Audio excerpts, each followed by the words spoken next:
Love to listen in the morning. Jimmy Lakey on the radio. I got my coffee and cream. Jimmy's on the air. Wake up and start your day. Now go and tell all the neighbors, yeah.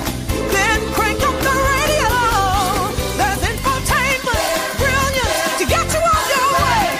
Wake up and start your day with Jimmy Lakey. Well, put your jazz hands in the air. Jazz fingers, spirit fingers, Tim. I feel like Tampon Tim there doing that too much. Welcome to the program, everybody. The 24th day of April. It's the year of our Lord, 2025. And if you're just listening on the podcast, my name is Jimmy.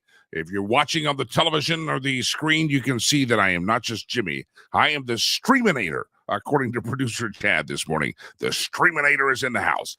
Good to have you here. Yesterday, I was the boss of the broadcaster. So producer Chad just makes up names every day. He's a very creative type. He colors outside the lines regularly, and sometimes he eats his crayons. But nevertheless, he's producing the show, and he comes up with titles every day.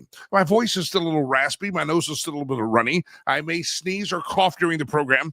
Of course, some of you very concerned for my health, I'm sure, because Monday and Tuesday I had the sniffles and I couldn't do the show because I had no voice. But it's back a little bit. It's back, and some people say better than ever. Some people say more baritone than ever and more raspy than ever. So anyway, good to have all of you here, the 24th day of April, year of our Lord 2025. Don't forget, you can see the comments popping in. Bottom of the screen. Everybody wish us all a good morning and Heidi Ho neighbor. If you comment on any of the platforms we're on, whether you're in Rumble or YouTubers out there, if you're watching the live show, those do appear live in our studio, and producer Chad reads those intently, and sometimes they make him chortle, sometimes they make him chuckle, and sometimes they offend him, and that's always whatever your reaction is his business. It's okay. Free speech there, and we'll get a lot of those comments posted up on the screen below my face.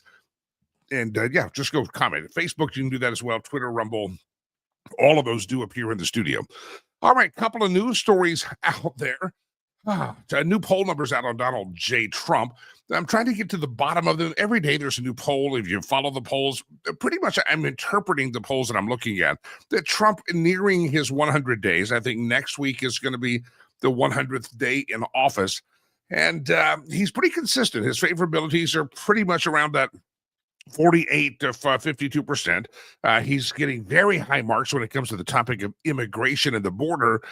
Some people don't like his stance on immigration and how it's ended up in this courts, but he didn't take it to court. His political opponents and enemies of America took it to court. So overall, I would say 100 days in, they have to be pretty happy at the Trump White House. I could be interpreting it incorrectly. There's one number that in the latest polls that I see is that Americans are still not happy with the economy.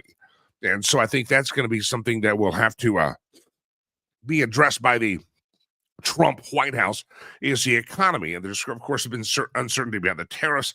And the inflation, though, has started to come down. And I think remember a couple of months ago, people were talking about the price of eggs. Well, the price of eggs has actually decreased, and therefore the media is not giving that much mention at all. So anyway, the new polling numbers, there's always a poll every day. How do you feel after as we head towards 100 days in office? We will do that as a question of the day next week, but that is an interesting story that's going to be developing because a lot of folks say the first 100 days in office are very important. And for what reason? Just to kind of know what the trends are and what's going to happen. A lot of executive orders by White Has Trump, I know he's been back to Florida a couple of times. Trump has not necessarily, that I recall, help me if I'm wrong, been touring the country, out touching the people. Now, I see next week for his 100th day in office, he's going to mark that at a rally in Michigan, which is very good. But I'm starting to kind of think this through in my head this morning, that one of the reasons that Trump felt like he was connected to you, the voters out there, is because he was out and about. And I know he's been very serious in signing those executive orders in the White House. But if I were advising Trump, and I think I mentioned this a couple of weeks ago, is that I would have him out and about seeing the countryside, get him out of the Beltway, get him out of the White House a little bit. I know he likes to feel presidential, wants to look presidential. I get it. And he's got a lot of world leaders coming there, but get him out doing the things across America. And I think the rally next week in Michigan will put him back in his element. And again, it's all, if you're playing for the favorabilities. Now, he doesn't have to play for the favorabilities, but he does need Congress to vote based on feeling like the president's popular. We don't want to go against him. So he's got to keep those things up. And the economy is going to be one. Once they start getting some of these deals done on the trade and the tariffs, I think you're going to see optimism about the economy boom back up, and that will probably be in his favor. But get the president out. That's my advice. And let him tour. He's going to do a rally next week in Michigan. I think that is very, very, very, very positive. Interesting argument in the Supreme Court. It's on my show sheet. Do you ever think that the Supreme Court of the United States will be talking about bondage? Yeah, that kind of bondage, the kinky kind of stuff. You ever think that was going to be possible that they would do that? I don't know. Sorry, I keep bumping my camera. It's uneven. I look crooked on in my studio.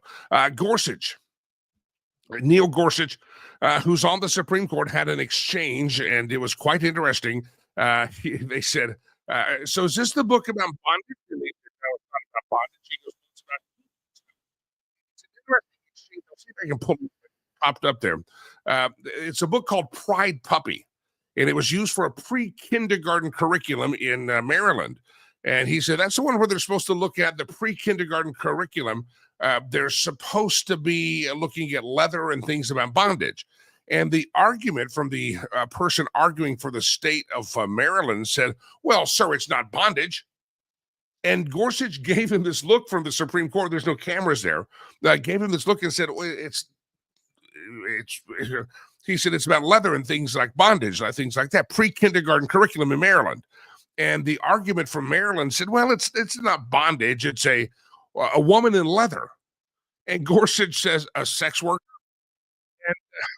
And the guy says, well, maybe this is pre-kindergarten curriculum. And Gorsuch says, you're not going to fool me. I read the book.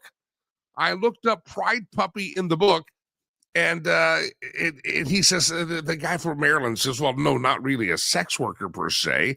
It's not necessarily. And Gorsuch said, a drag queen? I read the book. And It was really a fascinating exchange. If you missed it, there's no video cameras in the Supreme Court, but here you have the state of Maryland saying that, hey, parents don't have a right to exempt their children from classes that are going to teach things about sexuality and a drag queen wearing leather. That's pre-kindergarten curriculum in Maryland. And, parents are suing and saying, I'm sorry, that's not how it's going to work here. We've got to be able to screen what our children get to read and don't get to read. There's another interesting story, and let me pull this one up on my show sheet. Sorry, my computer is acting a little wonky here this morning. Maybe it's my head cold that I don't know how to operate the thing anymore. Just the news, Tren de Aragua is in league with Maduro. Some of the leaks of classified document have come out that said that Tren de Aragua gang members and the Venezuelan President Maduro are not working together, and yet they are working together. But there's new info from an FBI document that says that there are evidences against that. So President Trump said, hey, they're working for Maduro. The media does everything they can to say, that's false. It's no Tren de Aragua, like the media here tried to say in Colorado. There's no Tren de Aragua because our lying governor said there was no Tren de Aragua here. Well, now there's some documents that have been linked that says, yeah, they are actually here in America, and they are working with the Venezuelan strongman Maduro. And long and twisted, they call it classified document link has come out. And some spy agencies did not believe this was the case. But Tulsi Gabbard and Kash Patel had to get out there and argue and say, yes, they are working with Maduro. And the leaks are showing again that there's moles in the White House, the moles in the national security operation, and they're going to have to get control of this. But the leaks were attempted to undermine Trump's stance. So someone in the intelligence communities, when Trump says they're working with Maduro, someone tries to leak documents that says they're not. Kash Patel and Tulsi Gabbard go back there and say, yes, they are working for Maduro. And now they got to figure out where in the world the intelligence leaks are still happening inside the intelligence agencies, and hopefully Tulsi Gabbard and Kash Patel can get to the bottom of it. The Maryland man is still out there. The Democrats are still holding on to our Maryland man, the man from Maryland that they said was just a poor guy that accidentally got deported from America. And then you find out he's been accused of human trafficking. Then you find out there's a long record and a police rap sheet in his wife's own handwriting about domestic abuse. And then you have the Senator Van Hollen going down there and looking lovingly in his eyes as if they were some beachfront resort and about to make passionate love to each other. I wonder if this is going to backfire before the Democrats, because there's more and more stories coming out that these people that they're portraying to be just average people that got picked up off the street, it's almost as if, and I don't know if this is the case, it's almost as if they say, yeah, run with the story. You run with the story. He's just a Maryland man. Run with the story that he's just some dad from Maryland. You run with that story. Go for it. And about the time the Democrats get out there and they're in a very sensual embrace with these Tren de Aragua MS-13 gang members, the White House says, oh, by the way, did we show you the rap sheet? Did we show you the record? Did we show the court testimony? We know we let you run down there with all this rope and you end up hanging yourself. It's almost as if every time these Democrats rally around in front of a criminal illegal alien that shows up here in our country has no right to be here, and the Democrats are fighting for them to have a right to be here, even though they might have been wanted in their own country or sent over here to get out of their own prisons. But the Democrats are fighting for them.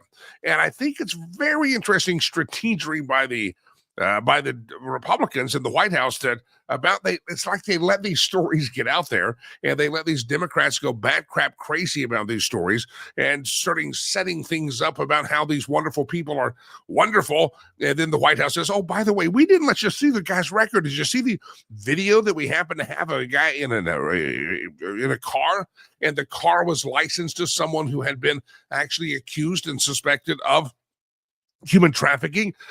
We didn't show you that, did we? Oh, I'm sorry. Shucks. Oh, and the Democrats have gone so far down the primrose path of idiocy that they can't back up. And so I don't know if they're doing it purposely, but they're baiting the Democrats very, very nicely. And I think it's a very good job by the White House that they're not doing it on purpose. If they're not doing it on purpose, it seems like they are. All right, let's see. Oh, I watched this story. Anybody watch Fox News on Sunday? I forgot it's called The Media. There's a show that a snarky older guy hosts, and it's about the media. And it's about an eye on the news or the eye on the media. It's on Fox News on Sunday. Anybody know what show I'm talking about? It's I think it's the Wall Street Journal, but it's not the Wall Street Journal Report. But they have reporters on, and they report on the media, and it happens on Sunday. And if you ever watch it, it's the media telling you why they're pretty much right and Donald Trump's wrong. It's kind of the media covering the media, which I always thought shows like that were kind of interesting because the media covering the media is not all that interesting. It's kind of like a talk show host talking about a talk show host. If I'm going to talk about myself, I'm going to tell you what a damn good job I'm doing now. It's a show on Fox on Sundays, and I turn it off, honestly, because it's a lot of condescending BS, in my opinion. So I turned the show off. Not as quickly as I turn off Jessica Tarloff. If Jessica Tarloff is on Fox, I'm done, man. I'll go watch reruns of the Andy Griffith Show for all night long, as opposed to 2 minutes of Jessica Tarloff. How that woman has a contract at Fox News, I have no clue. How anybody can keep the channel dialed in while she's on there. It doesn't mean I don't like to hear women talk. I have a lot of women guests and contributors to this show. It also means that I don't mind Democrats because I like some Democrats they have.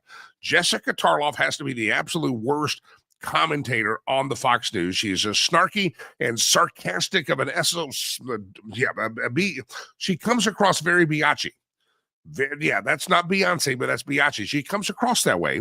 And because of that, I'm sorry she should be on MSNBC. Or maybe The View. She would fit in right in on The View. That's how snarky she is. I digress. This show on Fox News on Sunday, does anybody know the name of it?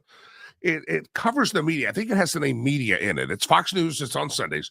Well, on this past Sunday, I was listening to, I think they had Karl Rove on it, and all my days are running together because I've been traveling. And they were talking about how in Pennsylvania, the governor of Pennsylvania is Josh Shapiro, and he's a Democrat, and the Democrats don't know what to do with him because they're anti-Semitic, and therefore that's why Kamala Harris' speculation is why she couldn't put him on the ticket because he's a Jewish guy, and her base of $10 donors and people that live in their mother's basement that were out there painting their hair blue and showing up at Kamala rallies would not have anything to do with a Jewish guy. Well, some guy in Pennsylvania, some whack job, got past the fence at the governor's mansion, and he opened the door in a Molotov cocktail. And evidently, it was quite a dangerous fire. And thankfully, Josh Shapiro, the Democrat governor of Pennsylvania, him and his family were on the other end of the household there. They were not harmed by this. And President Trump said, yeah, some whack job did that. And so this whole show on Sunday, they were going through this story about, boy, don't you wish President Trump would have called Josh Shapiro? Don't you wish he would have said something more than just sitting in the White House and said, yeah, some whack job did that? And so the media, covering the media, is now judging President Trump that it should have been much better if he would have called Josh Shapiro. Well, it came out yesterday and the day before after the show that, you dumbasses on this show, you condescending know-it-all journalists sitting there pretending that you're covering the media. Guess what happened? Trump did call the governor of Pennsylvania. He called him after the arsonist attack. And when they asked the governor of Pennsylvania about it, Josh Shapiro, he said, yeah, he called me about the arson attack. And he was very gracious on the phone. And so news, you're sitting there watching on a Sunday morning, having your coffee and getting ready to go to church, or maybe skipping church, whatever you're doing, you're watching it and you're going, you're running a news story and speculating about, yeah, it would have been nice if President Trump would have called Governor Shapiro. Oh, wouldn't that have been nice? And they're back and forth. Well, sometimes President Trump just makes stuff up. And they're making up this whole scenario. And then you find out you guys have no freaking clue what you're talking about. Just because you're on the highly rated Fox News channel, you have no freaking clue what you're talking about because the president did talk to him. Josh Shapiro said on Tuesday that President Trump called him over the weekend before the Fox News show to discuss the arson attack. Shapiro said Trump called him on Saturday morning and that the president was very gracious. The governor said he did not answer Trump's call, letting go to voicemail, because he did not recognize the phone number that the president was calling him from. He said, I appreciated that the president called me. I actually didn't take this call because it came from a cell phone and I didn't have the number in my phone, so I didn't know who it was. And as soon as I heard the message, I called him right back on the cell phone. Called him right back. If you get a message from a number you didn't recognize and it was President Trump leaving you a voicemail, Would you call that number back, or would you assume that's not President Trump and that's one of your friends playing a joke on you? I don't know. But Shapiro says, I called him back. He asked how Lori and the kids were doing. We talked for a couple of minutes about what transpired in the residence, and then we talked for maybe 15 minutes about a whole host of other topics. Obviously, I'm not going to go into a private conversation, but he's attuned to the issues that are important to me. Of course, I know the issues that are important to him, and we agreed to stay in touch going forward. So Fox News on Sunday morning running this show that the media, in all of its piety, pretends that they're going to cover the media, runs this whole comment section about Donald Trump should really have called Josh Shapiro, and wouldn't it have been nice? It'd be a great gesture to see Republicans and Democrats singing Kumbaya and patting each other in the hind end, right? And they do a whole segment on this on Fox News. And it turns out these lying sacks of Jawea had not done any research, had not done any question. They just assumed the worst of President Trump, and President Trump and Josh Shapiro had talked for 15, 20 minutes a day before. What's the name of that show? What's the guy's, and I don't even know what he, I'll look it up. I'm going to look it up here in just a second. It's on Fox News on Sunday. And I when it's on, I not as quick as Jessica Tarloff, but I do turn it off. I do. Anyway, just if you watch that on Sunday and you were thinking, man, that would be nice if President Trump would, pat Josh Shapiro on the back end and say, oh, I'm sorry about it, I tried to kill you. Oh, he did. Oh. So what happened? The media on Fox News planted a story in your head about, wow, that's right. He should have called him. Oh, he did call him. But they planted a story, planted a seed that caused you to think of the president in a negative light, even though there was no reason for that seed to be planted because the story was false. It was false news, fake news, right there on Fox News. All right, Colorado, pay attention to me very closely. Very, very closely, if you would. We have problems in Colorado, and it's a Democrat. His name is Jared Polis and a merry band of radical Democrats down at the state capitol.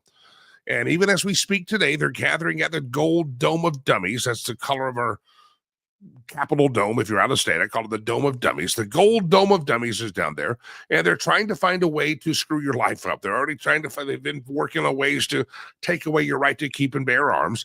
And today they're also working on a way to destroy your right as a parent. For instance, if you believe that literally wanting to take away custody of your children if you're not willing to go along with the transgender ideology. If for some reason your child gets indoctrinated at school that they're a boy, not a girl, or they're a girl, not a boy, and they at school say, yeah, I want to be a he, not a she, not a he.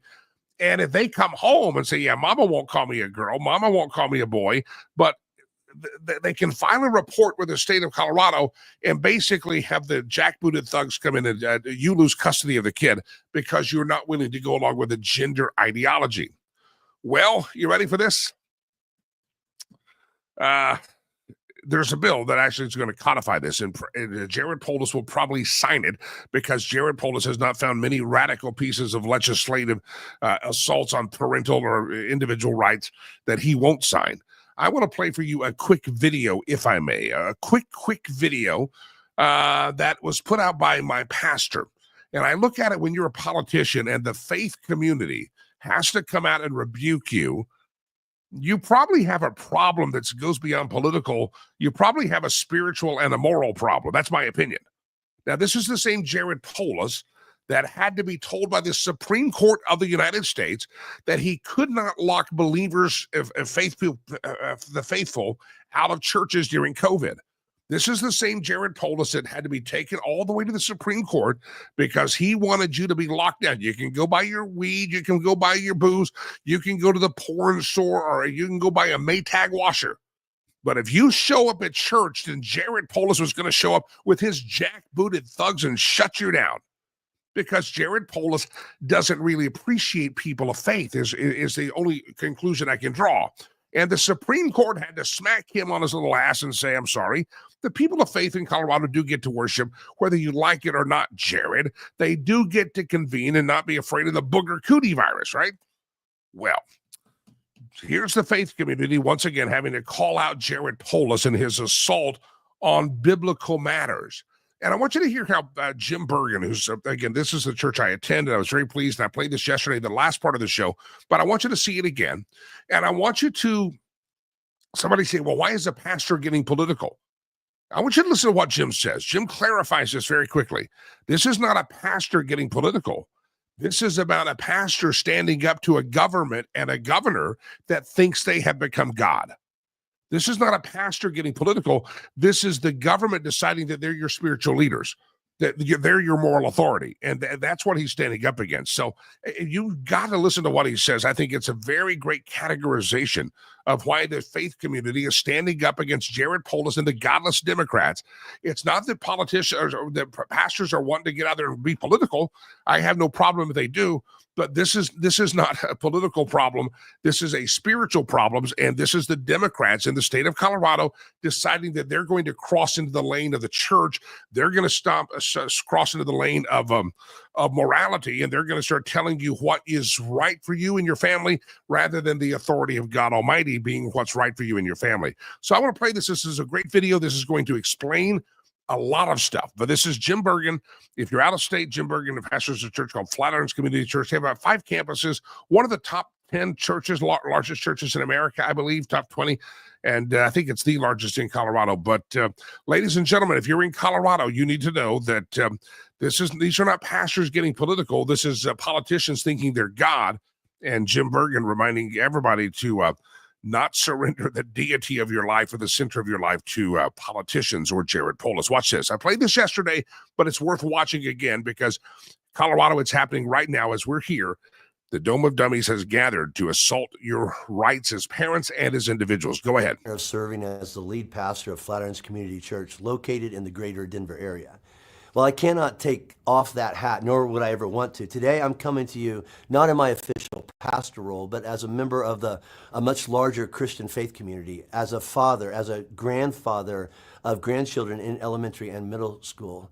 What I'm about to share with you is in no way an official statement on behalf of Flatirons Community Church or the official stance or position of the leadership, the staff, or the membership of Flatirons Community Church. These are things that God has convicted me about that I believe I must share with anyone who shares similar beliefs and values. If any leader or staff member or member of Flatirons Community Church would like to join with me in what I'm about to say, I'd encourage you to say so in the comments below, but more importantly, act on what I'm about to say. I'd also like to say this. What we're going to be talking about for some family is not a hypothetical or a political matter. They're wrestling with it every day in their home. And so I want to be very, very sensitive to those families who this is what they're having to deal with every day. And while it might be hard to hear some of what I'm going to say, I ask you to trust my heart that you are actually the reason that I'm making this statement today. So let me start with this. I am a huge advocate of the fundamental directive found in our founding documents of the separation of church and state, church and government. See, many people who risked their lives on ships and wagons crossing the ocean and the vast wilderness in search of freedom did so because they were opposed to government intrusion into the most important and personal parts of their lives: their faith, their marriages, their family, their parenting, their children. These are the most fundamental institutions and parts of our lives that were founded and ordained and given to us by God, our Creator. Over history, we have seen and experienced a repeated cycle where the government overreaches and tries to impose their political ideologies and agendas into areas of life that they have no right or authority to speak into or to rule. Our Constitution defines the responsibility of our elected leaders to represent the will and the good of the people they represent, not use their positions to pursue personal political agendas or social experiments. Scripture defines the role of government as put in place by God and accountable to God for the good of and the protection of the people in their care. That's Romans chapter 13. When a political entity oversteps their limits and tries to impose their ideologies into a theological arena, such as family or gender or the definitions around life, they have left that government lane and they've jumped into a theological lane. And when that happens, followers of Jesus must actively step up and do whatever is necessary to protect what is most important as defined by God, our Creator. In Colorado, we have been in that situation for quite a while, but today we find ourselves in a position where remaining silent is no longer an option. While everything we do must be covered in prayer, there comes a time to get up off our knees and say, this is not okay. This cannot happen. We will not allow this insanity to happen on our watch while we sit back and do nothing. Recently, I found myself in conversations with parents, especially parents of female athletes, who feel helpless to say or do anything while they watch their daughters take the field or the court to face biological males who are deluded and presenting themselves as girls, not only with the approval of the school, but by a school and a government which threatens legal action if a parent were to voice any concern. The government and school position most commonly is either play by our ideological driven rules or you don't get to play at all. Again, when the government leaves their secular lane and crosses into theological territory, which includes gender and parental rights and authority over their children, the engagement of Christians into the arena is not a violation of the separation of church and state, but is an expression of why the idea of separation of church and state exists. As Christians, not only should we be engaging in this debate and in this conversation, I believe the correct term would be spiritual war over the lives of our children, but we have an obligation and a mandate from God to get involved. James chapter 4, verse 17 says, so whoever knows the right thing to do and fails to do it, for him, that's a sin. Paul writes this, he says, if anyone does not provide for his relatives, does not protect his relatives, make sure they have what they need, especially for members of his household, he's denied the faith and is worse than an unbeliever. We find ourselves at this moment where we must do the right thing, and if we fail to do so, it could be described no other way but sin. We have fallen short of God's character, his truth, and his directives. We find ourselves in a time where we must provide for our families, especially our children, and the parents who are trying to lead and navigate their children through a cultural assault on the truths and values that we hold most dear. We must do something, not someday, today. In the next few days, the Democratic Majority Senate will be voting on 3 different bills here in Denver. HB 1312, HB 1309, and HB 25-183. I will attach links to these bills so that you can read them in their entirety if you so choose. The Senate hopes that you won't read them, though, which is why they are not issues that you will find on a ballot. Instead, they are rushed through behind closed chamber doors.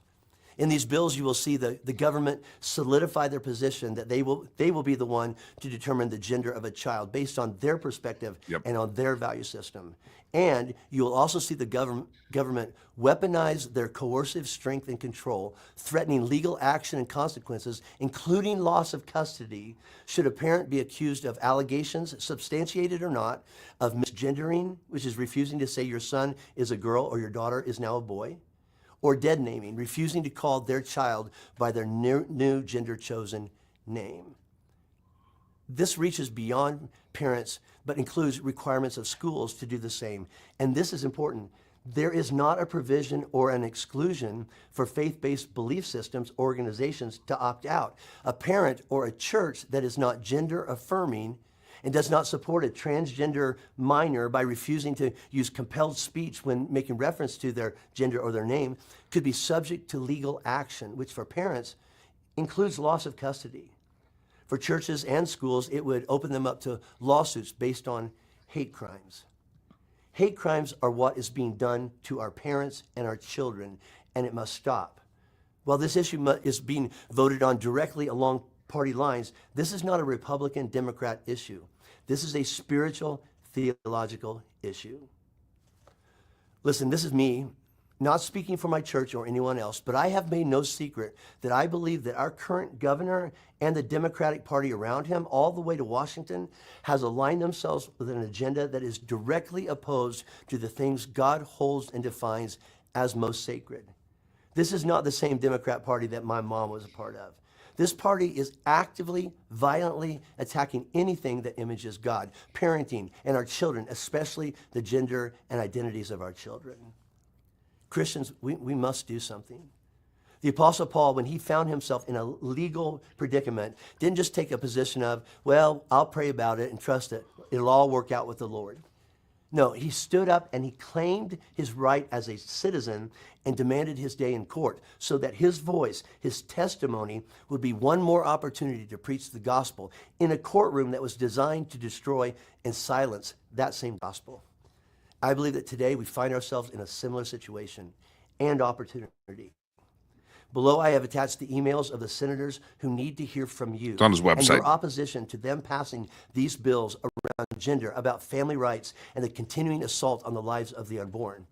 email them and use your own words. I've also attached a couple examples of a simple message for you to personalize, or feel free to copy and paste, and then send that email today, like right now, before you get off your phone, before you stand up from your computer. Today, there's an organized march in downtown Denver, and if you can be a part of that, try to be there. But the truth is, politicians and governments are about two things: getting reelected and not getting sued. This is why they accommodate a very vocal minority of far-left pro-transgender zealots, while we, the majority of citizens who hold common sense, pro-parenting, pro-child, pro-faith-based values, simply remain silent and do nothing. Today, I'm asking you to join me in ending that silence. Continue to pray. Don't engage in hateful or angry debate, but simply take their political game back to their arena. Again, when government trespassed into theological territory, they did not expect that those of us of the theological community would do anything. Today, let's prove them wrong. Reach out to those senators and tell them this will not happen on our watch, and we will make it our personal mission to see that our family and faith values are protected, and we will use our voting powers to remove anyone who tries to do so. If you stand with me, give this a like, or better yet, share it everywhere you can. But most of all, contact your senator today. Thank you so much. My prayers are with you. There you have it, Jim Bergen, a pastor in Colorado of Flatirons Community Church, telling you that this is not about us being political. We didn't choose this fight. They chose the Polis and the radical merry band of Democrats have been, they've been stepping in and saying, we're God, and we get to decide exactly what identity people have in so many areas. And if you don't like it, then you'll take your custody away from your kids. So that's if you're lucky enough to have a kid, because they would have preferred you to abort them before they were ever born. But that's a whole different story. Anyway, you got to take action in Colorado now. It's not the time to sit still and sit silently. It's not. You know how your phone listens to you? I was just listening to that. It's not on the loudspeaker. Evidently, there's one of the front runners of for the Pope. His name is Cardinal Robert Sarah. I have not looked up who he is, but Cardinal Robert Sarah, he has come out and said this may get him unpopified if he's one of the leading candidates. He says that gender ideology, that's the stuff that the Democrats are pushing in the state of Colorado.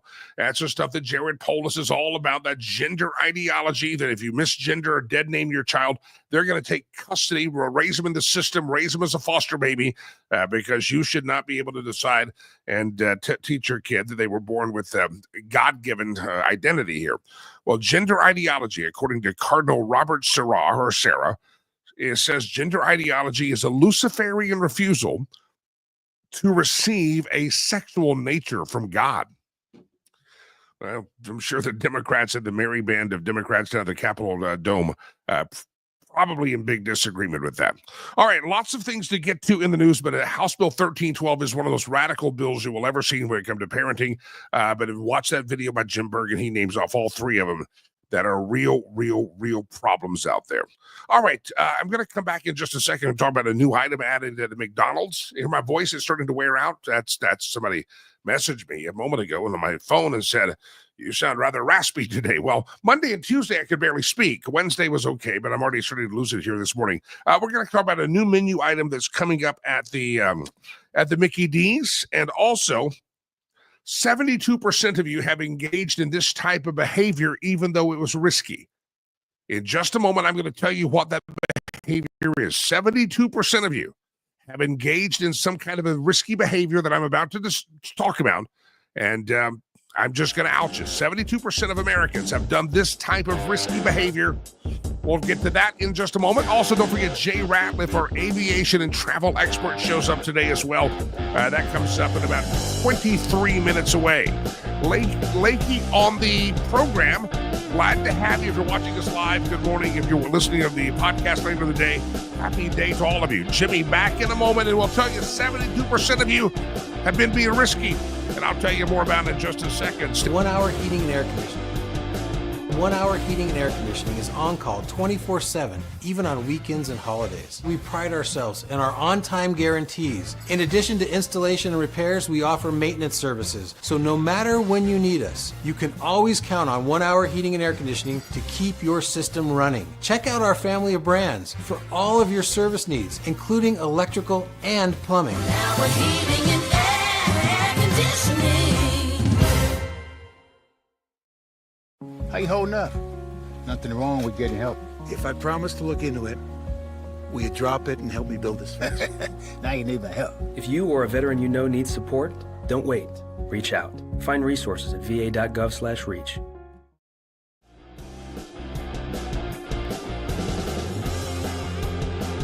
I'm back and better than ever. So that's my voice right there. See, I either got to sit up and project and talk like this, or I'm going to sit here and talk like this, and that would be very, very boring to you, wouldn't it? It'd sound like NPR or something. I mean, you get to choose. If you want me to do the whole show like that, I could. The feminization of men, the trans push, will weaken our military and decrease our population. Did you hear that Donald Trump came up with this thing? I saw this on the news, and the left freaked out about it. He thought that maybe if for everybody who gives birth to a baby, every woman who gives birth to a baby, you get $5,000 because our population and repopulation in America is below the percentage rate it needs to be for America to survive and maintain the population growth that we need. And the left freaked out. The View said they were very offended by it. Isn't it amazing? It's all how you phrase it. If you gave birth this year to a new baby, you get a tax credit. Why are they now offended by tax credits? Because he didn't call it a tax credit. He said, we're going to give you $5,000 for having a baby. Well, you know how that's going to come about. Again, the left just can't leave themselves alone, becoming offended by everything that Donald Trump said, even though you know what he said was not what you're making it out to be. It's not like standing in the hospital delivery room when your legs are up in the air and you're squirting a baby out. He's not handing you $5,000. Oh, good job, girl, $5,000. It's called a tax credit. You already get tax credits. If you fill out your tax form every year, my accountant sends me a long, big form that I have to fill out a questionnaire. Did you have any expenses on adoption? You get a tax credit for that. There's tax credits. So Donald Trump basically proposed if we increase the birth population, the 5,000 there. Well, what's $5,000 going to do? I don't know what $5,000 is. It's called a tax credit, my friends. But again, the left just can't help but be offended by Donald J. Trump. All right, I teased a story that I want to get to because I think it's important that you pay attention. Some of you have been being naughty. 72% of you. Do you feel guilty? Do you feel? I don't want you to feel shameful. I just want you to understand the truth, and the truth will set you free. 72%, I believe it is. 72%. Yeah, 72% of people have been engaged in some very risky behavior. You want to know what that risky behavior is? 72% of you have had risky meals while you drive. See, April is National Distracted Driving Month, Awareness Month, and a whopping 72% of people who eat while they drive admit to having some kind of a risky meal in the driver's seat. Now you say, what would a risky meal be? Well, I've had a risky meal. You know what my risky meal is? Sometimes if I ever go through a drive-thru or want a hamburger, I don't like both buns. I cut back on the carbs, and sometimes I'll skip the bun. Eating a hamburger with one bun or no bun in the car while driving I would think be considered a risky meal. And I have to admit that I've done that. But here's some of the things that people risk that list there. They are 86% of drivers admit to being distracted by technology using their phones, but 72% say if you're eating and it's risky, like barbecue ribs. What's the one? Can you think of the most unpleasant thing to eat while you drive? Eat while you're driving is a barbecue rib. If you're gonna have a rib and it's a good rib, you've got to pull over and savor that thing and lick your fingers off, right? That's a barbecue rib. But 72% of people say they have had distracted meals while they drive, and they're confessing to it. Some people say they've eaten a hot bowl of soup while driving. Wow, a hot bowl of soup. Not a good look for you. Anyway, I guess there's a question for you. What's the craziest thing you've ever eaten while driving? And I think mine's probably a hamburger without buns, because I'm trying to hold all the stuff together and skip the bun, and that didn't work out well. And I've sometimes eaten my hamburger like a tostada, or is that what it's called, Mexican food tostada? Just a one bun on the bottom.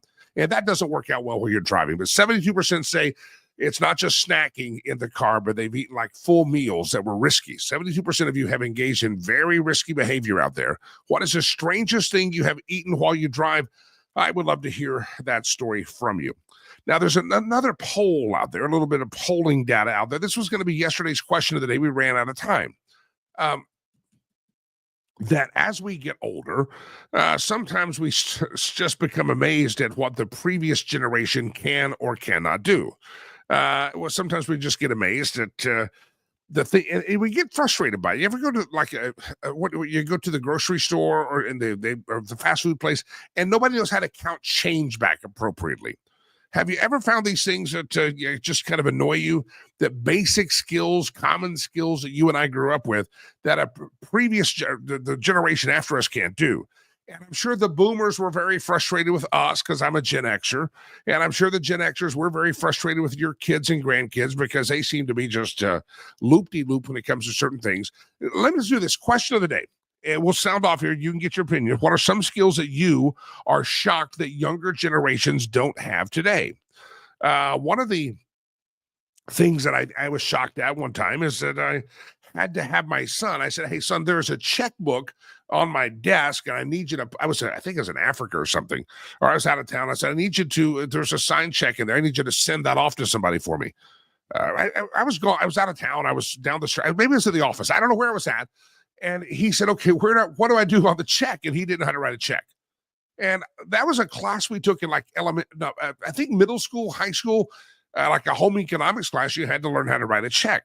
Well, one of the top things on the surveys is they're amazed that younger generations don't know how to address a piece of snail mail. You know, you put the return address in the upper left-hand corner. How do you address it? The zip code, the city, they don't know how to do it. Some people are, in polling numbers, they say one of the most, they're very people born after a certain date just don't know how to do some things that we're bothered by. It bothers us. So one of the things that came up on the list that they surveyed, what are some things that bother you that, let's say, Gen Zers don't know what to do, how to do it, and they don't know how to unclog a toilet using a plunger? How do you not know how? There's not like a lot of options. I mean, if you're sitting there, that's a plunger. It seems like it's pretty self-explanatory. Did anybody have to read the directions on a plunger? But that's coming up. A lot of folks also don't know how to tell time with clock hands. Now, that's probably true. I need to ask my son if he can do that. I think I did quiz him one time and made sure he knew how. But next time, my son's coming home from college in a couple of weeks, and for a little bit of break before they head back to the summer football program. But I'm going to have to ask him if he can tell hands on the clock on the hands. How to count correct change is one of the list. How to type on an actual keyboard. How many of you remember the typing classes you and I used to have to take?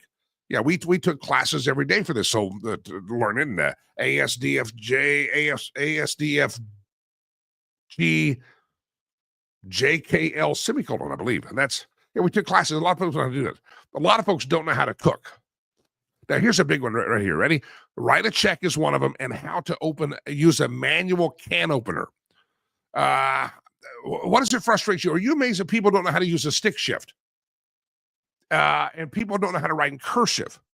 Now, this is one I still struggle with, Roman numerals. Once you get past a 10, I don't like the Roman numerals at all. But people are amazed they don't know any of them. Like the V, the X, they don't know that. And how to use non-mobile technology. They don't know how to do that. So question of the day, what is it that you think that people don't know how to do that you wish they still knew how to do? Comments are coming in. Rich says, lacing up your shoes. Now, my son just turned 20 a couple of months ago, but I'm telling you, they knew how to. They taught him to tie their shoes. We had to, I taught him to tie shoes. He knows how to tie shoes, but a lot of Velcro people out there. The non-cursive writing, that's what always amazed me. And it was, I started coaching kids in football when I was, they were about in second or third grade. I was a football coach.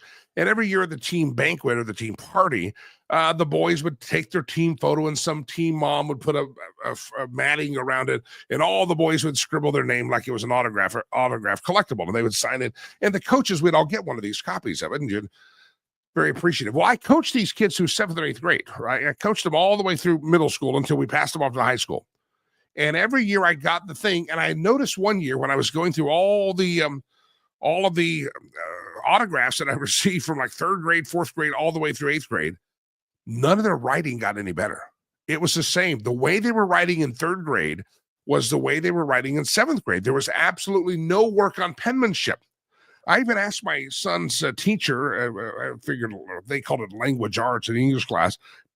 I get to know the teacher today. I walked in there and I said, hey, do you guys teach penmanship? She said, nope, we don't. It's not on the state test. And so therefore, if Jared Polis doesn't care, we don't care.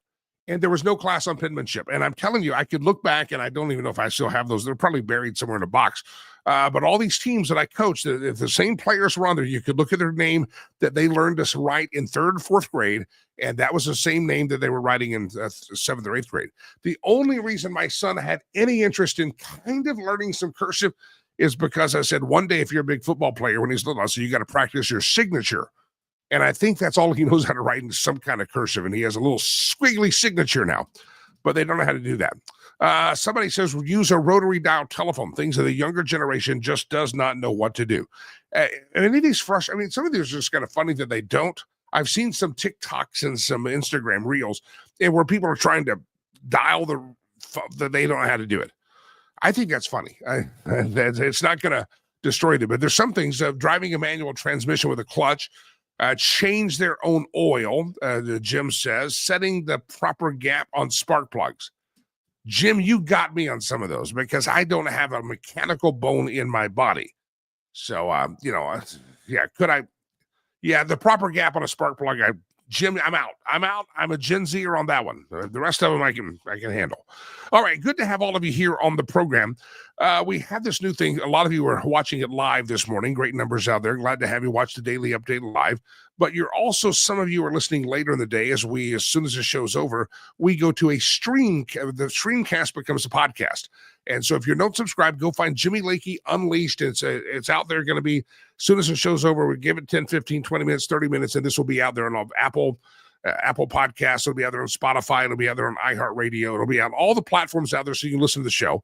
Even though if you're watching it live, you're obviously watching it, but you can listen to it only later. And that's where we also have moved all of my interviews that I've been doing since we started doing this show. All the interviews are up there. They're migrating over there. We were behind the Patreon page. You used to hear me talk about subscribe to Patreon. There's no more paid feature. It's all free, and it's all at Lakey Unleashed, Jimmy Lakey Unleashed. Just go to all of your favorite platforms and look up Jimmy Lakey Unleashed, and you will find not just the daily show, but you will find interviews that I've done that for previously had been behind the paywall.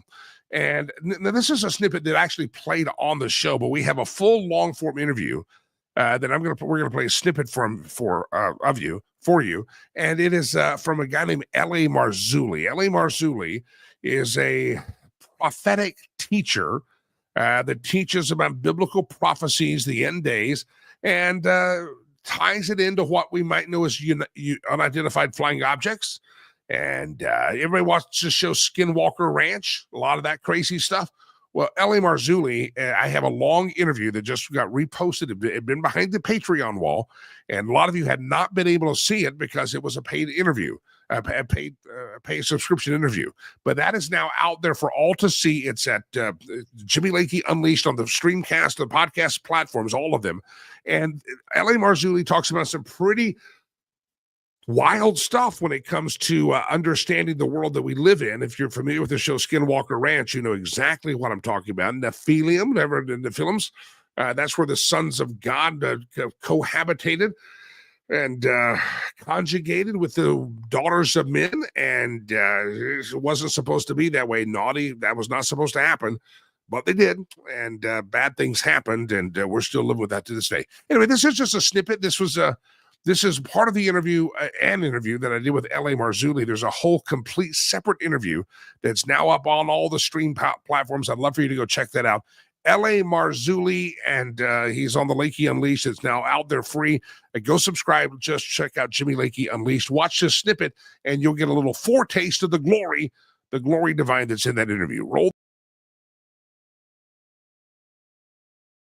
it used to be that this talk of UFOs was poo-pooed by the elites. It was poo-pooed. It was somebody I was saying, they found somebody on a dark desert road and said, "I saw it. I know I saw it," and it was almost comical. But now we've got people under sworn testimony, risking perjury, saying, "Yeah, there's stuff out there." And I thought it was interesting the COVID shutdown. The military said, "We don't call them UFOs, but we've got a lot of encounters." I mean, it's on the record that this stuff is out there. Why is it that it suddenly has become, I guess you would say, normalized? Because the old guard is dead. The old guard that set in motion the disparaging remarks, tinfoil hat wearing people, you're out there, probably had one too many beers, blah, blah, blah. And that's how they handled it in the 40s, 50s, 60s, all the way up really to the 2000s. The old guard is dead. They're all gone. The General Ramies of Roswell fame, he'd be 145 years old now. They're all dead. The new guard is looking at this and going, we can't hold it in forever, so they're leaching it out. And that's what's happening. You will notice, which is really interesting, that everybody who's testified, pretty much everyone, I'm painting with a broad brush, in the congressional hearing is military or ex-military. Commander David Fravor, ex-military. Luis Elizondo, ex-military. Christopher Mellon, ex-CIA. I mean, everybody's involved in the government. And some of these whistleblowers like Luis Elizondo and Commander David Fravor and David Grush have risked everything by coming on the record and exposing what they have seen, what they know. And is it a controlled dissemination of information? Possibly. Or are these whistleblowers like Luis Elizondo going, we can't hold this in anymore? Look, UFOs are real, burgeoning, not going away. This is the coming great deception. But when we go up, they come down. When we go up, they show up. I'll end with this. Eisenhower allegedly in the 50s, when he was president, and he goes missing with a little tooth thing for 24 hours. Many of us who follow this believe he went to Holloman Air Force Base, met with these so-called extraterrestrials who are not extraterrestrial. They're interdimensional. Signed an agreement. Go back to the Book of Enoch, and it's the same thing. There's that quid pro quo. We'll give you the technology, just give us access to the population. And that's when everything starts up and the whole abduction phenomena begins. I know everybody's got to read the book. It's called Rungs of Disclosure.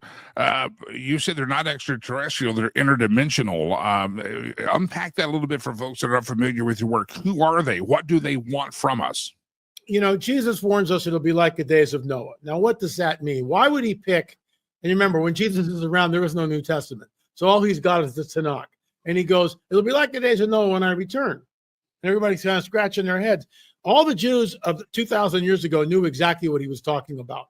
The days of Noah, when the sons of God, the B'nai Elohim, the fallen angels, came to earth and cohabited, took wives, and went into them and created a hybrid being known as the Nephilim. We've got a couple of minutes together. I've written 14 books and produced and directed or co-produced and co-directed 30 films. I mean, I got to put your people right now into the deep end of the pool. I can't do a preamble. We just got to go, okay, folks, we're going to the deep end of the pool.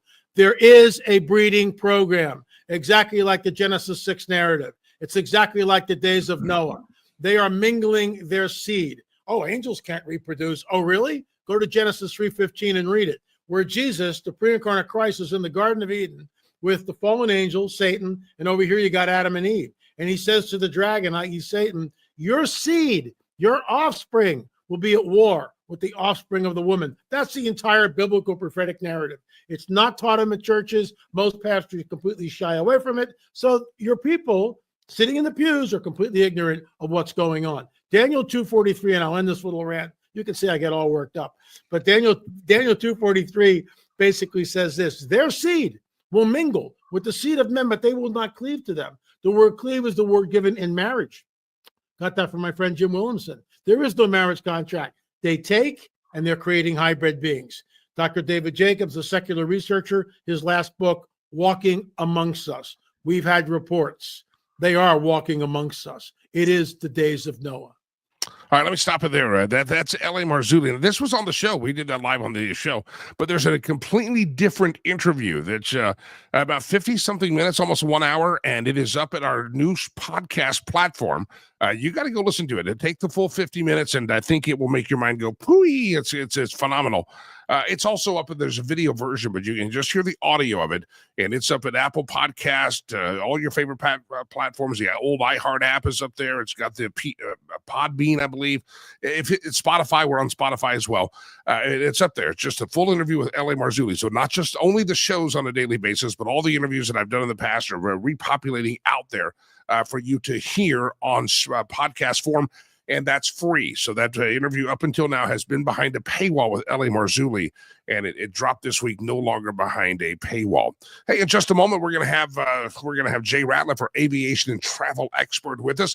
He joins us every Thursday. Looking forward to that conversation. Before I do, I also want to remind you about Sherry Cree. HomesWithSherry.com is the website I want you to go to.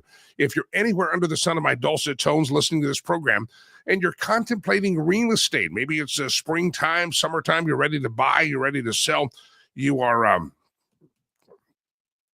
just ready to do something. Maybe it's an investment property. Maybe you need to downsize. Maybe you need to upsize. Maybe you're looking to move out of the state.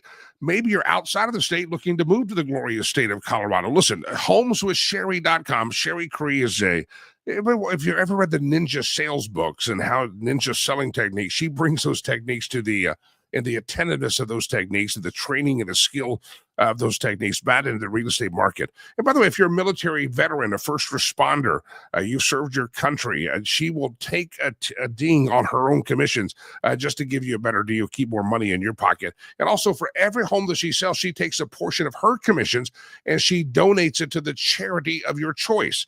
HomesWithSherry.com, HomesWithSherry.com. Go check out the website. Talk to her if you're in Wellington, if you're in Broomfield, if you're in Windsor, if you're in Fort Collins, if you're in Greeley, if you're in Boulder, if you're in Denver, if you're in Trende, Aragua, Aurora, if you're there, wherever you're at, HomesWithSherry.com. Have a conversation. And even if you're not really ready right now, but you just kind of have like a little real estate strategy session, you can do that with Sherry. HomesWithSherry.com. HomesWithSherry.com, HomesWithSherry.com, and make sure you tell her that you heard about her on the Jimmy Lakey Unleashed program. And again, have a conversation. She's had people have a conversation, and she hasn't heard from them for a year or two. And then they call her back and say, okay, that was great advice. And she thought they had moved on. She thought they didn't know. So they just listened to her advice and said that was really good advice, but let's sell the home now. So HomesWithSherry.com, HomesWithSherry.com, Sherry Cree. Make sure you tell her you heard about her on the Lakey Unleashed program. All right, it's Thursday. It's just about 11 o'clock East Coast time, 9 o'clock Mountain time. That would make it, 10 o'clock Central time and 7 o'clock Pacific time. Jumped all over the continental United States, but you get the idea. That's when the show's happening live. If you're listening on the podcast later in the day, hello from the morning. I hope you're doing well up there in the future, and I hope your day is going very well. But since it's Thursday, the 24th day of April, year of our Lord 2025, that means we have Mr. Jay Ratliff, our aviation and travel expert, joining us, and he's now in the green room. Jay, good morning to you, sir. How are you? Pleasant good morning. I was waiting for you to give the time in Frankfurt, Germany as well, so because you were kind of covering all the other bases. I hit the continental United States, and I did that out of order just to show the flexibility and the acrobatics my mind can do. But after that, I'm tapping out. I was impressed, but look, my friend, you're a world traveler, so as a result, you live Greenwich Mean Time all over the place. So and you know there's people that listen to you as they travel in foreign lands, and I think that's great. It's actually funny. We look up the numbers on these streamcasts, and you're like, how do they find us in Bangladesh? But there's some dude every morning, I think, that listens in Bangladesh. I didn't know they have internet there, but somehow, they're crazy there. Jay Ratliff, bad week for Southwest Airlines last week. I just, I'm a big fan, always have been of Southwest Airlines. I can't say always. When I was in the industry early on, I was ticked because they didn't have an interline baggage agreement. So if they were flying Republic Airlines connecting to Southwest, they had to reclaim their bags and recheck it, all those kinds of things. But Southwest was always an impressive airline to me. And this week they had to do something they've never done before, and that was on Tuesday. They laid off 1,750 people. And that's the very first time in the history of that great airline that they've had to lay off an employee. In the early days when they couldn't meet payroll, Herb Kelleher had 4 airplanes. Do you lay people off? No, he sold one of those 4 airplanes so he could meet payroll. When the attacks of 9/11 happened and airlines were laying people off like crazy, did they lay anyone off? They did not.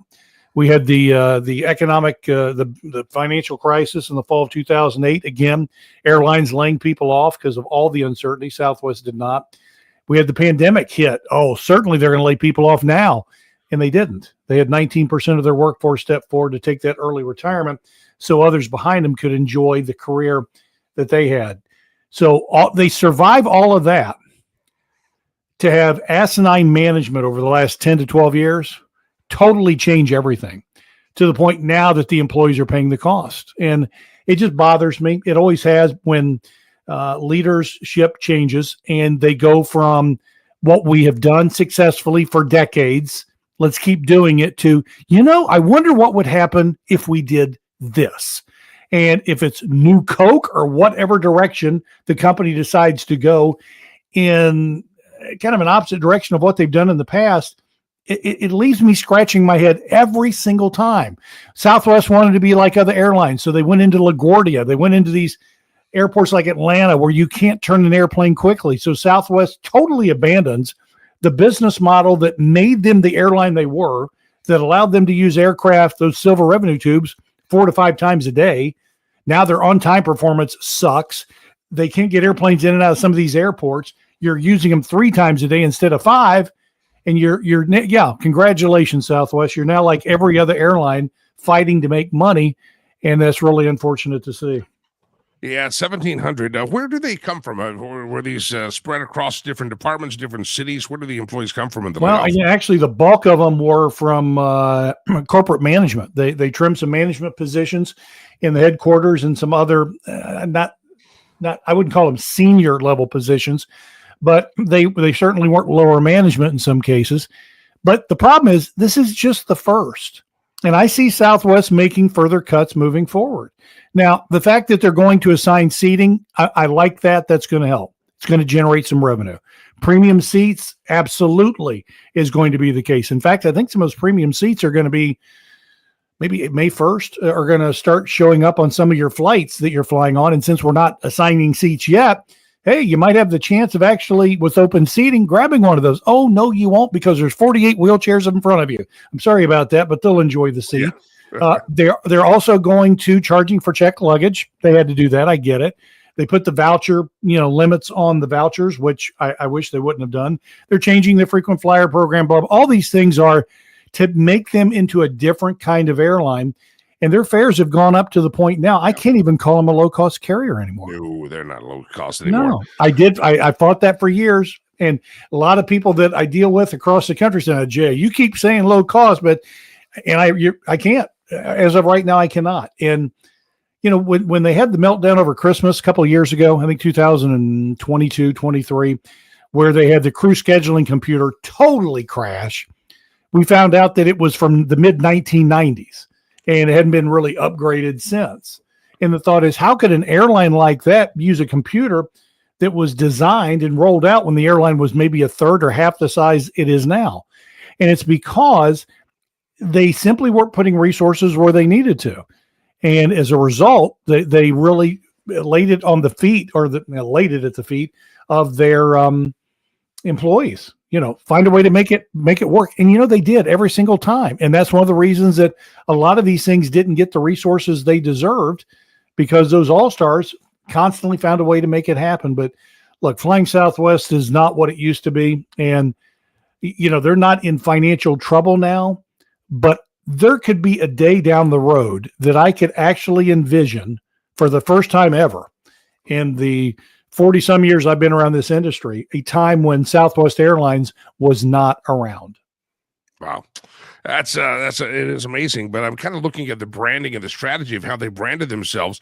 And it's like they're trying to become Delta American United, and they're switching away from everything that made them Southwest. And you just wonder where they're going to fall in the mix of competition when they're no longer branded that way. And that's the vantage point of somebody who travels a lot and who understands how the airline industry works. And you're exactly right. The idea of trying to be like everybody else, why? We hate airlines. The airlines, you endure travel, you don't enjoy it. And that's what you want to become. And of course, the Elliott management group that's come in to try to take over, that's demanded changes, got changes, seats on the board, these kinds of things. That's one of the things that's driving a lot of this, because they were forced into that, because once they started going to these cities they shouldn't have been flying to and abandoning past proven policies and things, they kind of were in a position where they had to acquiesce. They had to give in to some of those demands. Had they not made those changes 10 plus years ago, simply went into the smaller cities they went into. Look, you had people that would drive an hour and a half to fly Southwest. Yep. You didn't have to go to these congested airports that you're number 22 for takeoff and good luck on getting that flight out on time.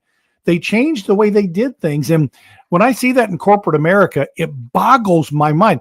And, you know, with me trading stocks, a lot of times I'll see companies that fall on very hard times that used to be great companies, but they changed the direction of the company and tried to do something different, and it blew up in their face, and it was too far gone. They had reached that point of no return. They couldn't go back. And as a result, the company ends up failing and many times goes out of business or files for bankruptcy. And a lot of the benefit programs that were designed to help thank the employees that made all of that success happen because of bankruptcy are cut, eliminated altogether. And it just breaks my heart because, again, people in management just have this idea that if I'm going to justify my position, I shouldn't stand here and just hold the wheel steady and keep going in the same direction. I've got to do something different to justify my leadership. No, you don't. Maintenance of a company is incredibly important. And if you're put in charge of a company that's got a decades or longer of success, it's up to you to make sure that success continues. And I know that I'm on a soapbox here, but it breaks my heart because Southwest Airlines used to be the airline everybody on the planet wanted to be like. And now they're relegated to a joke. And it's just, I can't stand it. Yeah. The voice of Jay Ratliff, if you're an aviation travel expert, if you're listening on the podcast later, you don't see the name on the screen because you're only listening. That's Jay Ratliff, jratliff.com. Chat rooms coming in. Our Lois says that makes me very sad about Southwest. It got to be interesting to see how they fall out because that was a fun airline and that was the one you wanted to be like and wanted to be on. But now just sign me up somewhere else just give me the best fare. Jay Ratliff, real quick, you talk about the low-cost airlines. If Southwest has left that lane, who does that leave? A Spirit, Frontier, I guess, is out there. And then you sent me a story about Frontier. Yeah, this would be a time for Frontier to become the fun airline, but they can't have breakdowns like this in a bad location. That's true. And let's also add Allegiant and Breeze and some of the others to that low-cost list, especially in Frontier's like, hey, we'll take Southwest passengers. We'll give you the same frequent flyer status on us. Just come on over. They're glad to take those people. But, yeah, they had an aircraft in Seattle that had some sort, they're in the taxiway, they're taxiing for takeoff, and you've seen them on the taxiway, nose to tail, plane after plane after plane. Well, something happened to the Frontier flight where it had a malfunction. Now, I don't know exactly the nature because you have two independent engines that can help power that flight, but it broke down. Oops. And you've got a plane right behind you and a plane right behind them. You can't go around, nor can you go back up and turn around. So typically we would send a tug out to kind of move those airplanes into position where they could back them up and they could resume taxiing on an alternate taxiway to get to a runway. But they thought, okay, this is going to be a brief kind of delay. We call them creeping delays. We'll have it fixed in 15, 20 minutes. They didn't. Some of these planes were out there for hours before they could be repositioned so that they could take off. Many of them had to be refueled because of the amount of time they were out there. And it created just a tremendous amount of headaches because of one airplane breaking down. And, you know, I guess with all the planes we have flying every single day, I'm surprised this doesn't happen more often. But again, a situation where you just kind of go, wow, you're on an airplane trap. And typically when you're on an active taxiway, you're not allowed to get up and use the lavatory. Now, I'm assuming, and that's such a dangerous word, but the captains of these flights that were trapped, the Delta, Alaska Airlines, I think American, that were stuck behind this Frontier jet, they probably allowed passengers to use the lavatory when it was clear they weren't going anywhere anytime soon. But the active, the FAA regulations are anytime you're on an active taxiway, passengers are remain seated with those seatbelts on. I was flying back from Dallas over the weekend and coming back into town and, Monday. I don't even know. I've lost track of time. I've been traveling so much. And we're sitting there on the taxiway at the DFW airport, and they have a throttle on how many planes are coming into Denver. They have the limiter going on. It's called flow control. Yeah. Well, yeah, we were sitting there for about 20, 30 minutes that we weren't anticipating sitting there. And here's what I didn't get. We were not supposed to get up and go to the restroom, and they allowed a couple of exceptions because some kid was about to pee himself. But the other thing is the air conditioning just doesn't work that well with that plane sitting still. As soon as we headed down, the air conditioning kicked on. But that's a miserable sit down when the AC is not working as efficiently as it perhaps could. Yeah, and a lot of times if those auxiliary power units aren't doing everything they need to do, it can be unbearable. And that flow control is put in place a lot of times when we have inclement weather. And I think the Dallas airport has 6, maybe 7 active runways. And if you've got storms that are coming in, it may restrict that to maybe only 3 or 4. And as a result, you've got all that flight activity now on 45% of the runways you would normally have. And that's going to certainly slow things up. And I tell people all the time, look, if you're in the gate area and you feel like you need to go to the restroom, don't say, oh, I'll wait to get on the plane because we'll be taking off and in 10 or 15 minutes, I'll be able to use it. No, use a restroom in the airport, or when you get on the plane, head straight to the lavatory then and use it. Because as long as they're in a boarding process, you can still use the lavatory, and make sure you take care of things, because far too often people say, I'll put it off, only to encounter those kind of delays. And you talk about misery. I mean, we've all been there, and you're about to die because you can't use the lavatory because you decided to put it off to a time that you thought would be more convenient. And it's the same thing when you're about to land.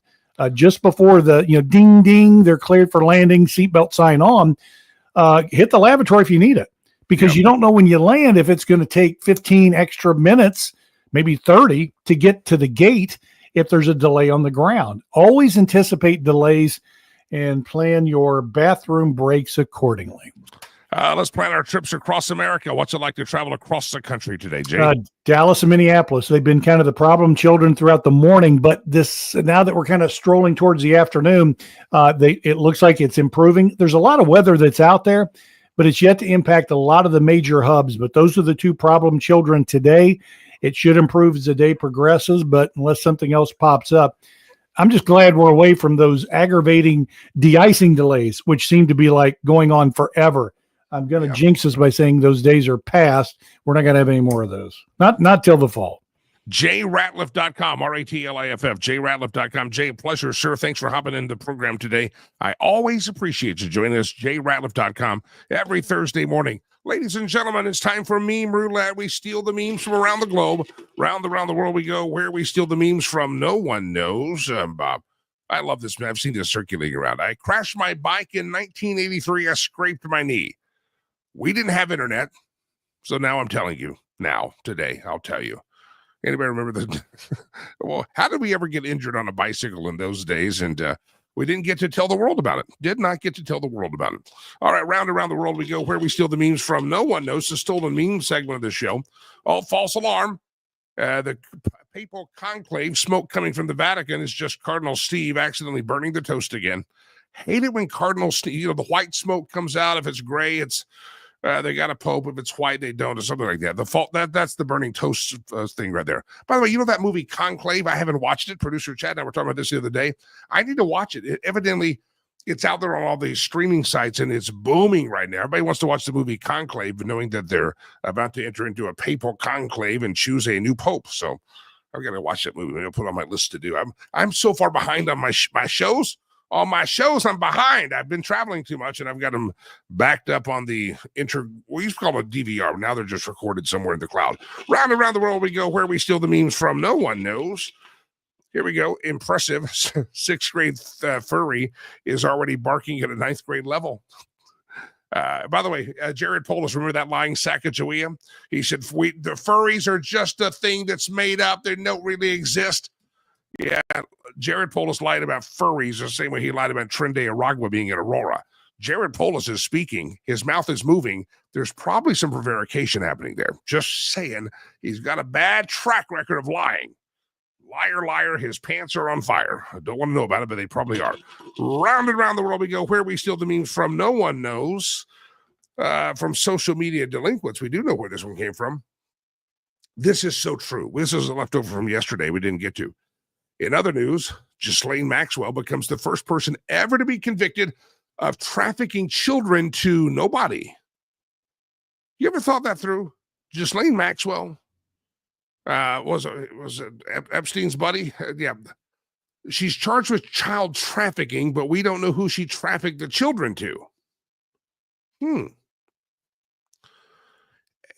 Wouldn't you have to know who she trafficked them to? If you're going to say that she trafficked them to someone, you have to know who the two is. Interesting that they haven't told us who they trafficked the children to, huh? I wonder why that would be. Just curious. Round and round the world we go. Where we steal the memes from, no one knows. Another one from the social media delinquents group. They always have some great memes out there. Are any Democrats planning to fly to Gaza to check on the well-being of an American hostage, Eden Alexander? Or do you Democrats only care about foreign MS-13 gang members? I asked this question on the show last week. Do any of you Dems that go stare lovingly down at the beach in El Salvador and watch the MS-13 gang members sip on iced tea and you beg for him to come back to the country? Have any of you flown to Gaza and checked on any of the American citizens that are actually there? Yeah, speaking of the who they traffic to, Obnoxious Scott says, yeah, we know. We just can't say who they traffic. Ghislaine Maxwell, she trafficked him to no one, I guess. Round and round the world we go. I think we got one more meme here. Where we steal the memes from, no one knows. We might have milked the thing dry. Oh my goodness, we milked the meme machine dry. It's like bulls. It's like teats on the bull. It's no longer worth anything. The meme machine has gone dry on us. All right, don't forget, this program is going to, in just a few moments, be up for you to listen to on a podcast.